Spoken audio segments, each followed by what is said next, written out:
And our fourth and final speaker for the keynote address is David Walker.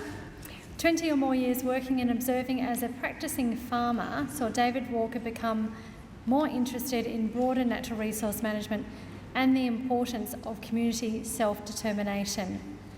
David's work is grounded in his strong belief of the value of an empowered landholder community. His commitment to assisting communities to be aware, engaged and active is foundational to the adoption of sustainable land management practices. David is the past and the foundational Chairman of Landcare New South Wales Inc. and is currently Chairman of the National Landcare Network. Please welcome David to present to us on the Landcare successes that have been achieved through an empowered community. Thanks, David.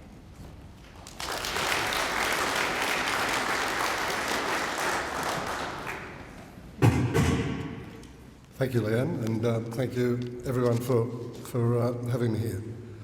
I'm here to give you an overview of Landcare, where we've come from, where we are, and where, with luck and a whole lot more hard work, we might be able to get to.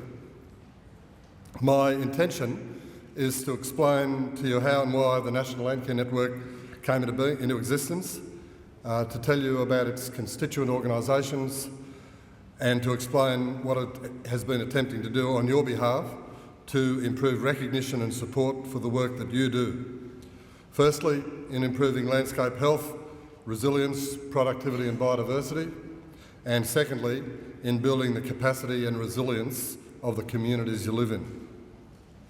The three themes of what I'm speaking about are connection, respect and trust, not unlike the themes that David just put up, I think. Before I start, I'd like to acknowledge the guests here, and I'd also wish to pay my respects to the local Aboriginal people, the Kaurna people. Now, I think the theme, and it's been mentioned about Landcare, is recognising that those people respected this land over many thousands of years and understood that they were wholly reliant on its health and sustainable use for their own sustenance and survival. The welcome here this morning showed us how strongly their tradition was intertwined with their land. As Bill Gammage has extensively studied and explained in his book, The Greatest Estate on Earth, the level of understanding of the Indigenous people of Australia as to how the Australian landscape function has plenty to teach us all. I'm also looking forward with great anticipation to see after morning tea the showcasing of a few of the nominees for tonight's Landcare Awards. The people of Landcare are absolutely inspiring. Their energy, passion, quality of the work and the innovation. The awards, I think, are a celebration of the achievements of all Landcarers.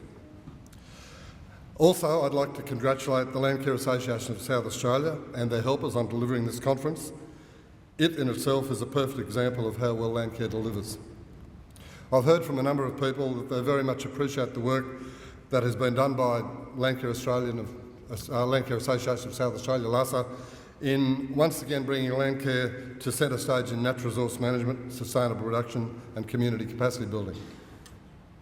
There have been some tough times for Landcare since its inception in 1989, but as we head for the 25th year, next year, I think we can be confident that Landcare is on the rise again. Now, just before I start, I'd love to get an indication. I'm going to ask you to divide yourselves into four categories in terms of your Landcare activities. Firstly, whether your Landcare activities are about sustainable production of food and fibre, whether you're a farmer. Secondly, whether you're involved in Indigenous land management. Thirdly, whether your Landcare activities are about protection and enhancement of biodiversity. And fourthly, if you're here because of your employment in NRM agency or government. So can you just put your hand up if you're here mainly because you're a Landcare farmer, please? Great, really good. And the Indigenous land managers, mostly involved, thank you. Protection and enhancement of biodiversity, community Landcare. Yeah. And employment in NRM agencies, government. So we've actually got a pretty split of the lot. I don't think there's probably 20 to 30% of all of those. So that's a really good coverage. So what is Landcare? People, and given the breadth of interest of the people that just put their hands up, it's a very interesting and broad church, isn't it? But I'd say that ever since the National Farmers Federation's Rick Farley and the Australian Conservation Foundation's Philip Toyne bridged the divide between farmers and conservationists to commence the decade of Landcare, attitudes and action towards sustainability and conservation on farmland have been transformed. That hitherto unlikely partnership sparked the proliferation of Landcare across rural Australia. The genesis of Landcare was the realisation that effective action against many land degradation problems impacting upon farm productivity could not be limited to individual farms. Rather, collaborative action by neighbouring farmers was required. The name Landcare was coined in Victoria, and through funding and other resources from the Victorian Government and coordination and technical advice from district government agency staff, several, as what were called, multidisciplinary, community-based autonomous groups became actively involved in land restoration across Victoria. Now, the decade of Landcare, starting in 1989, picked up on this model, and it was the nationwide catalyst that stimulated farmers to think about the landscape function that underpinned their farm's productivity and its integrity, and to talk with other farmers, scientists and advisors to gain a better understanding of these issues. With government support came resources and the opportunity to work with their neighbours to take coordinated action to address landscape dysfunction and degradation, particularly the processes such as soil erosion and salinity.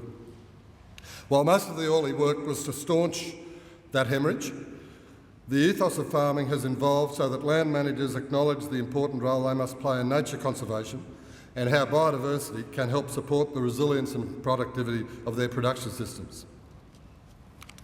When the National Landcare Program was launched in 1989, it was envisaged there would be 2,000 Landcare groups by 2000. Landcare has continued to grow, and there are now some 5,000 Landcare and related community groups such as Bushcare, Coast Care, Friends of, etc. and farmer production groups as of 2012 with more than 500,000 members. To quote from an Australian government report, "This army of volunteers has changed the face of Australia's rural and urban landscapes. It has planted millions of trees, shrubs and grasses, repaired riparian zones and restored water quality by reducing erosion and fencing out stock from riverbanks, protected remnants of native vegetation, regenerated areas to provide habitat for native wildlife, improved ground cover, grazing methods and soil management so that farming land is more productive and resilient, and rehabilitated coastal dunes and recreation areas." Well done, everyone. I just want to very briefly talk about the National Landcare Network logo, and there's our banner over there. When the NLN commenced, it was suggested to us by a number of people across all walks of life that we should show how our understanding in Landcare had evolved over that 25 years or 20 years of Landcare. That we should recognise the special relationship of the land with the land that Indigenous people have had, that of the land as your mother. And I think we've only really recently realised that that was a pretty foreign concept to whitefellas when they arrived and set out to conquer and tame that land. And the relationship's one of respect. And I think it's a pretty silly man that disrespects his mother. Landcare is the state of mind that also recognises and builds that connection, recognising the land's needs and understanding how the landscape functions. I'd actually like you to take a good look at that logo and tell me if you think it's time that Landcare properly recognised the long history of land caring that was undertaken by the Indigenous people well before we thought we invented Landcare 25 years ago, when actually Landcare has been practiced, it's been around for 25,000 years, not 25.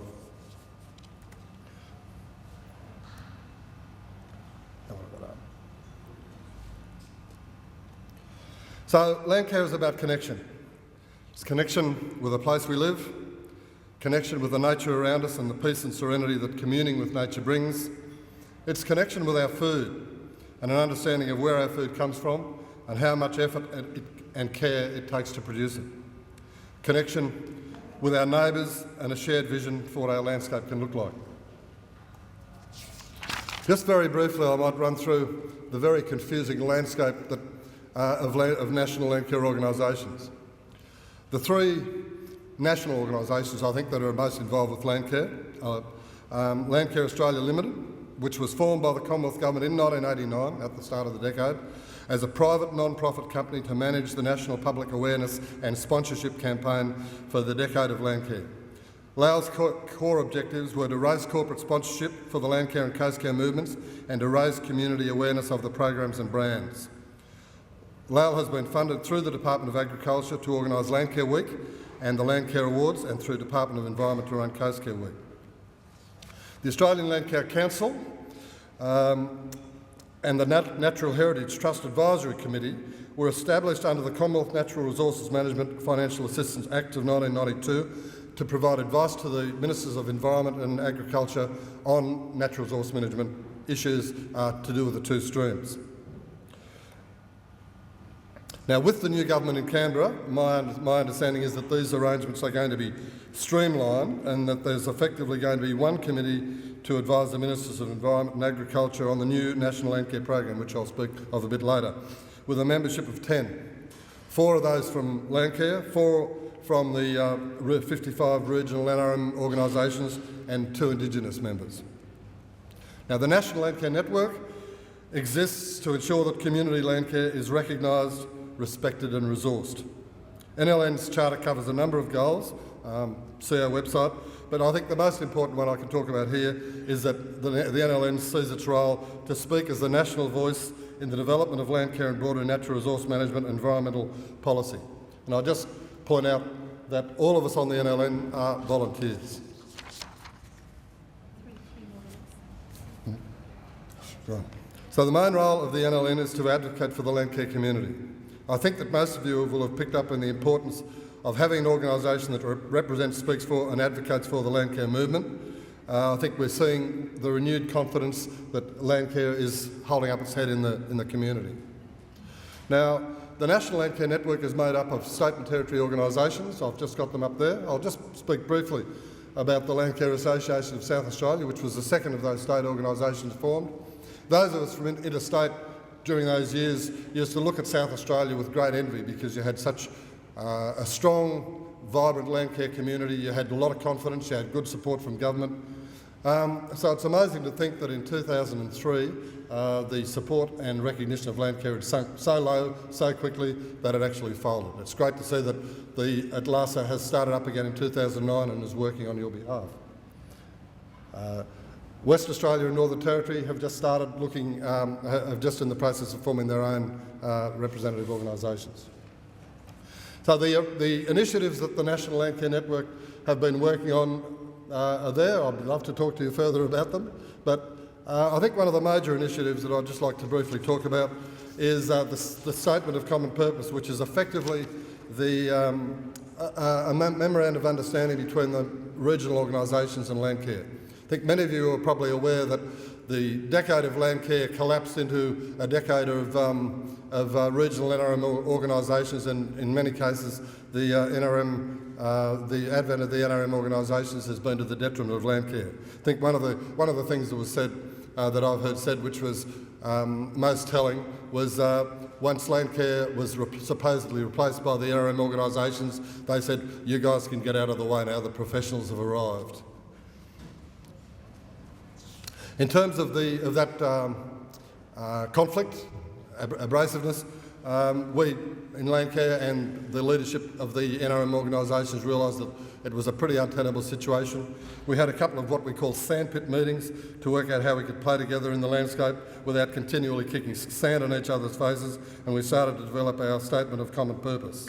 That Statement of Common Purpose is on our website. I haven't got time to go through it now. But the fact is, it gives a strong, equal role of the relationship between Landcare and the NRM organisations. All of the regional organisations have signed up to it, and if locally your NRM board isn't walking the walk as well as talking the talk, ask why not, and get involved in LASA for them to advocate for you so that it happens. There are actually MOUs between Landcare and the NRM organisations in Queensland and Tasmania that have flowed from this. The next one I just want to very briefly talk about is a new idea of the NRM organisations called localism.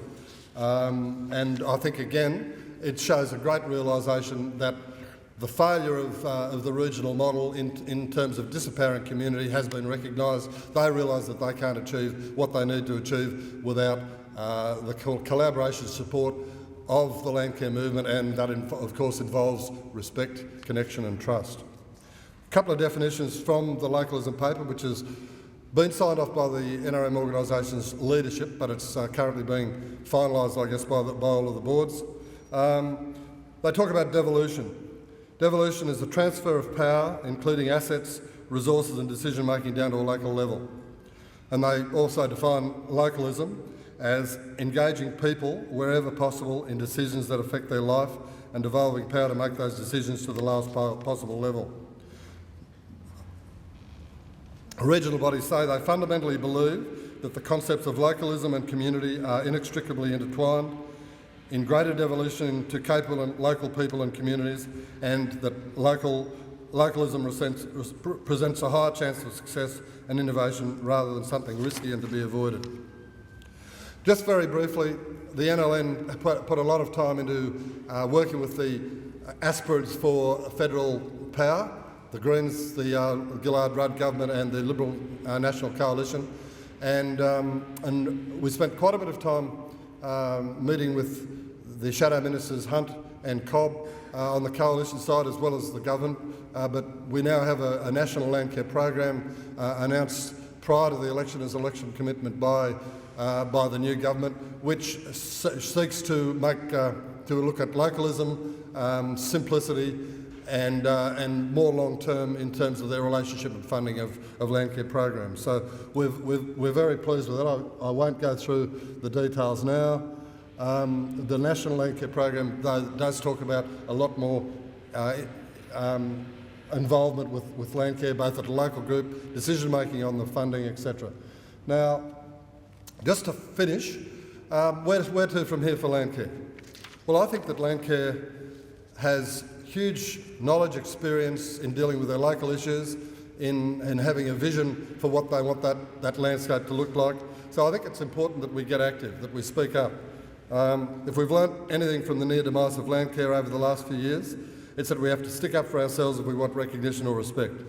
Ross Colliver suggests that the dominant government-sponsored approach to planning and organising action in NRM is dangerously limited. It needs to be disrupted so that better ways of organising action can develop, and Landcare is in a unique position to do that.